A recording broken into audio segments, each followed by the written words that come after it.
बिस्मिल्लाहिर्रहमानिर्रहीम अस्सलाम वालेकुम वरहमतुल्लाहि वबरकातुहू। स्टूडेंट्स, आज हम पढ़ने जा रहे हैं एक्सरसाइज 1.3 के क्वेश्चन नंबर 5। इससे कबल हम प्रीवियस लेक्चर्स में इसके पहले 4 पार्ट्स भी पढ़ चुके हैं। अगर वो भी हमारे लेक्चर्स लेना चाहते हैं तो अब वो भी ले सकते हैं, जिनका लिंक हमने अपने डिस्क्रिप्शन में शेयर कर दिया है। और एक छोटी सी रिक्वेस्ट है कि अगर अभी तक आपने हमारे चैनल को सब्सक्राइब नहीं किया तो सब्सक्राइब भी कर दें। और चलते हैं अपने क्वेश्चन की तरफ। The weather in Lahore was unusually warm during the summer of 2024। वैसे जो हमारे क्वेश्चन की जो मेन स्टेटमेंट है वो यहाँ से स्टार्ट हो रही है द से। The TV news reported temperature as high as 48 degree Celsius by using formula F Fahrenheit is equal to 9 और 5 degree Celsius plus 32। Find the temperature as Fahrenheit scale. अब फारेनहाइट स्केल का फार्मूला दिया गया है और 48 डिग्री सेल्सियस ये सी की value भी गिवन है। जस्ट हमने इसमें ये चीज़ पुट करके इसकी वैल्यू फाइंड करनी है फारेनहाइट स्केल में। अब ये गिवन डाटा दिया गया है हमारे पास। टेम्परेचर एंड सेल्सियस स्केल जो हमें गिवन है 48 सेल्सियस स्केल है, वो हमने इसको यूज़ करना है इस फार्मूले के अंदर और फारेनहाइट हमने फाइंड करना है। बिल्कुल सिंपल से क्वेश्चन है, बस फारेनहाइट इधर लिखना है इज इक्वल टू 9 और 4 5 वैसे का वैसे जिस तरह लिखा हुआ लिखा रहने दें। सी की जगह पर जस्ट हमने ये वैल्यू फाइंड करनी है 48 सेल्सियस प्लस 32 लिखना है। फारेनहाइट इज इक्वल टू, अब हमने 9 को 48 के साथ मल्टीप्लाई कर देना है और 5 पे फिर डिवाइड कर देना है, फिर इसके साथ ऐड कर देना है। सबसे पहले हमने 9 को 48 के साथ मल्टीप्लाई कर देना। 9 multiplied by 48 is equal to, जो आंसर आ रहा है 432, उसको हमने 5 से डिवाइड करा देना है प्लस 32 उसमें ऐड कर देना है बाद में। एफ लिखना है, F Fahrenheit is equal to, इसी को हमने डिवाइड करना है 5 पे इज इक्वल टू 86.4 प्लस 32। अब इसी में हमने 32 को ऐड कर देना है प्लस 32 इज इक्वल टू, तो 118.4 ये हमारा फारेनहाइट स्केल में अब टेम्परेचर आ रहा है, तो ये हम लिख देंगे is equal to 118.4 Fahrenheit scale में अब ये टेम्परेचर आ चुका है जो हमने फाइंड करना था। बिस्मिल्लाहिर्रहमानिर्रहीम। अब हम क्वेश्चन नंबर 6 पढ़ते हैं। The sum of the ages of the father and son is 72 years. यानी बाप और बेटे की उम्र को, उनकी एजेस को आपस में ऐड करें तो वो 72 ईयर्स बनता है। 6 years ago the father's age was 2 times the age of the son। 6 साल पहले जो बाप की उम्र थी वो बेटे की उम्र से 2 times थी, यानी उसके डबल थी। What was son's age 6 years ago। तो हमने 6 साल पहले 6 years ago बेटे की उम्र फाइंड करनी है। हम इधर लेट करेंगे, let age of son is equal to x और age of father is equal to, क्योंकि वो कह रहे थे कि जो बाप की उम्र है वो सन की उम्र के डबल है, यानी 2 times है, तो हम 2x लिख देंगे।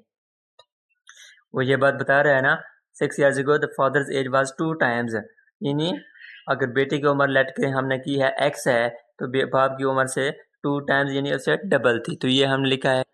अब अगली बात बता रहे 6 years ago, यानी इसका मतलब है कि अब 6 years उसकी उम्र में एजेस में अब ऐड हो गए हैं, यानी हमने उसकी एजेस में प्लस कर देने हैं। तो हम इधर लिखते हैं 6 years ago,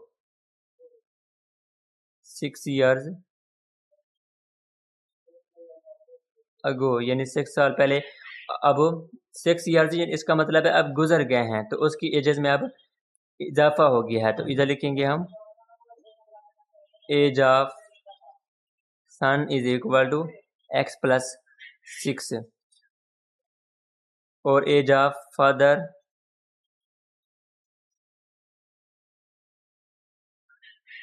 is equal to, बाप की जो उम्र है वो 2x थी, हमने लेट की है। जब 6 साल गुजर गए हैं, इसकी एजेस में अब 6 साल ऐड हो गए हैं, तो इसकी एज में भी 6 years ऐड हो गए होंगे। बाप भी 6 साल बड़ा हो गया है ना, तो हम प्लस 6 इसमें भी कर देंगे। अब हमने उनकी एजेस को लेट तो कर लिया है। वो कहता है sum of the ages of the father, यानी उनकी जो एजेस हमने लेट की हैं उनको दोनों को हम ऐड करें तो 72 बनता है। अब जो एजेस हमने उनकी लेट की हैं दोनों को हमने ऐड कर देना है, तो वो बनता है x plus 6 plus 2x plus 6। ये बेटे की उम्र और ये बाप की उम्र इज इक्वल टू 72 ईयर्स की बात कर रहा है ना, उनको ऐड करें दो, तो 72 इज इक्वल टू हमने लिखा है, तो ये 2x प्लस x ये 3x बनता है, प्लस लिखेंगे, और 6 प्लस 6 ये 12 बनता है, इज इक्वल टू 72 वैसे का वैसे लिख देंगे। 3x इज इक्वल टू, ये 12 का हम राइट साइड पे ले जाते हैं, 72 माइनस 12, तो 3x is equal to 72 minus 12 करें 60 आता है। अब हमने क्योंकि x की वैल्यू बेटे की उम्र है ना लिए, तो फाइंड करनी है, तो इधर भी 3 से हमने डिवाइड कर देना है और इधर भी हमने 3 से डिवाइड कर देना है, ताकि आपस में कैंसल आउट हो सकें। और 60 को अगर 3 पर डिवाइड करें तो वो x इज इक्वल टू 20 आता है। अब हमने ये फाइंड कर लिया है कि 6 ईयर्स अगो जो बेटे की उम्र थी वो 20 ईयर्स थी, तो ये हमारा आंसर आ गया है। बिस्मिल्लाहिर्रहमानिर्रहीम। अब हम क्वेश्चन नंबर 7 करते हैं। मेरा bought a toy 1500 rupees and sold for 1520 rupees, what was her profit percentage. तो हमने सबसे पहले इधर लिखना है कि उसकी कॉस्ट प्राइस, यानी जितने की उसने खरीदी, कॉस्ट प्राइस, इसको CP भी लिख सकते हैं, इज इक्वल टू, तो वो कितना थी 1500 थी, वो हमने इधर लिखनी है। उसके बाद जितने की उसने सोल्ड की है, सेलिंग प्राइस, वो हमने लिखनी है।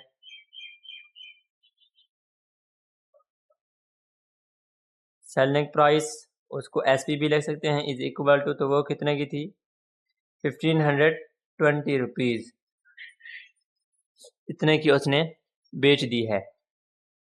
अब हमने प्रॉफिट परसेंटेज फाइंड करनी है। सबसे पहले हम प्रॉफिट उसकी फाइंड करते हैं। प्रॉफिट फाइंड करने के लिए हम उसको सेलिंग प्राइस में से कॉस्ट प्राइस को माइनस कर देते हैं। Selling price minus cost price, जितने की उसने सोल्ड कर दी और जितने की उसने खरीदी थी, तो वो थी 1520 माइनस 1500 रुपीज़, तो उसकी जो प्रॉफिट आती है, प्रॉफिट इज इक्वल टू, तो वो 20 रुपीज़ आती है। ये बिल्कुल हमें आसानी से पता चल सकता है, हम खुद भी माइनस कर सकते हैं। लेकिन जो मेन चीज़ हमने फाइंड करनी है वो ये है कि प्रॉफिट परसेंटेज। प्रॉफिट तो हमने फाइंड कर ली, दूसरा लफ्ज़ है परसेंटेज, तो वो किस तरह लिखा जाता है। तो प्रॉफिट परसेंटेज फाइंड करने का जो फार्मूला होता है, profit percentage is equal to, तो वो होता है प्रॉफिट जो अभी हमने फाइंड किया है ओवर कॉस्ट प्राइस, यानी उसके जितने की खरीदी। वैसे परसेंटेज फाइंड करने का फार्मूला भी ये होता है कि हम उसको, जो हमारी रकम होती है, और उसको टोटल से हम डिवाइड करते हैं और 100 से उसको मल्टीप्लाई कर देते हैं। तो सेम उसी तरह ये भी फार्मूला उसी तरह आपकी बुक में भी पीछे दिया गया है। Profit percentage is equal to, profit उसकी 20 रुपीज़ थी और कॉस्ट प्राइस 1500 रुपीज़ थी, मल्टीप्लाई कर देते हैं उसको 100 के साथ। ये 2 ज़ीरोज़ इस 2 ज़ीरोज़ के साथ आपस में कैंसिल हो जाते हैं, और प्रॉफिट परसेंटेज जो उसकी आती है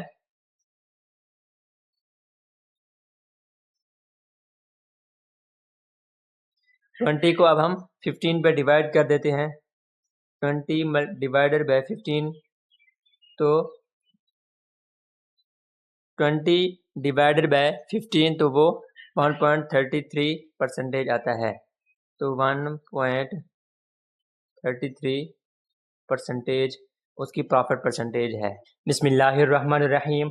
अब हम क्वेश्चन नंबर 8 करते हैं। The annual income of Tayyab is 9,60,000 while the exempted amount is 1,30,000. How much tax would he have to pay at the rate of 0.75%? तो वो कहता है कि तैयब की जो टोटल आमदनी है, इनकम है, वो 9,60,000 है, और उसके जो अखराजात हैं वो 1,30,000 हैं, 1,30,000 हैं। तो वो ये चीज़ फाइंड करें कि 0.75% के रेशियो से उसको कितना जो है टैक्स पे करना होगा। तो अब हम इधर लिखते हैं जो गिवन डाटा उसका दिया गया है। टोटल इनकम जो है तैयब की इज इक्वल टू वो कितना थे टोटल इनकम 9,60,000 9,60,000 रुपीज़। और उसकी जो एग्जेम्प्टेड अमाउंट है, उसके अखराजात हैं घर के, एग्जेम्प्टेड अमाउंट उसकी 1,30,000 है। वो हम लिखेंगे 1,30,000, ये हम इधर लिखेंगे। उसके बाद हमने फाइंड करना है, क्योंकि 0.75% के हिसाब से रेशो से टैक्स की बात कर रहा है, तो सबसे पहले हम टैक्सेबल इनकम इसमें निकालेंगे कि उसके बाद बाकी रहती कितना है अखराजात छोड़कर टैक्सेबल। तो टोटल में से हमने इसको माइनस कर देना है। टोटल उसकी जो रकम थी उसको अखराजात हमने उसमें से माइनस कर देने हैं। 9,60,000 माइनस 1,30,000। तो इसमें से अगर माइनस करें तो वो 8,30,000 उसकी रिमेन रहती है। ये तो आगे टोटल टैक्सेबल इनकम, जिस पर उसको जितना उसके बाद आमदनी अब बच गई है उसके हिसाब से उसको टैक्स जो पे करना होगा। लेकिन वो कहता है 0.75% के रेशो से हमने फाइंड करना है कि वो टैक्स कितना देगा। सारी तो वो नहीं देगा, ये तो उसके बाद अब जितना बच गई है रकम घर में वो है। लेकिन 0.75% के रेशो से हमने उसका टैक्स फाइंड करना है। अब ये टैक्स फाइंड करने का एक हमारे पास फार्मूला है। ये टैक्स हमने फाइंड करना है और टैक्सेबल इनकम जो उसके पास रिमेन घर में रह गई थी और रेट जो हमें दिया गया है वो हमने लिखना है। और 100 वैसे हम उसको डिवाइड कर देते हैं, क्योंकि वो परसेंट में हमने फाइंड करना है। परसेंटेज में कोई भी चीज़ होती है तो उसको हमने 100 से मल्टीप्लाई किया होता है। लेकिन अगर कोई चीज़ परसेंटेज में दी गई हो तो उसको हमने 100 से डिवाइड कर देना होता है। तो इधर हम लिखते हैं कि tax is equal to taxable income जो उसके पास रिमेन रह गई थी वो 8,30,000 थी और उसका जो रेट था वो 0.75%।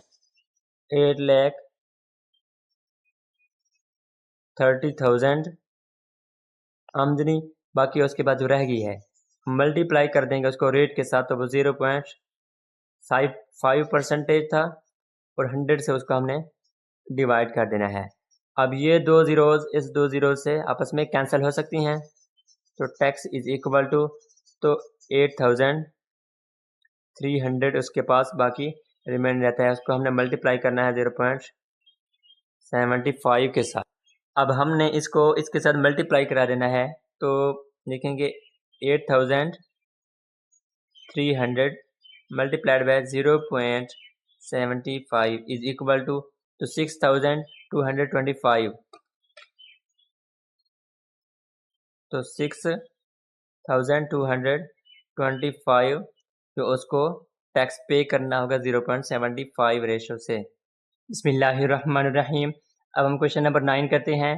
Find the compound markup on 3,75,000 for 1 year at the rate of 14% compound annually. हमें अब 3 चीज़ें दी गई हैं। एक तो टाइम दिया गया है वो 1 ईयर है और रेट दिया गया है वो 14% है, और जो टोटल हमें प्रिंसिपल उसको दिया गया है तो 3,75,000 है। प्रिंसिपल यानी हमने किसी से कोई यानी पैसे उधार लेकर बारो लेकर किसी बिज़नेस में इन्वेस्ट किया था, तो अब हम चाहते हैं कि अब 1 साल का अरसा गुजर गया है तो 14,000 के रेशो से हम कंपाउंड एनुअली फाइंड करना है। तो इधर हम लिखेंगे कि प्रिंसिपल कहते हैं अमाउंट को, तो अमाउंट को अब हम इसे प्रिंसिपल लिख सकते हैं। प्रिंसिपल इज इक्वल टू, तो वो कितना थे 3,75,000।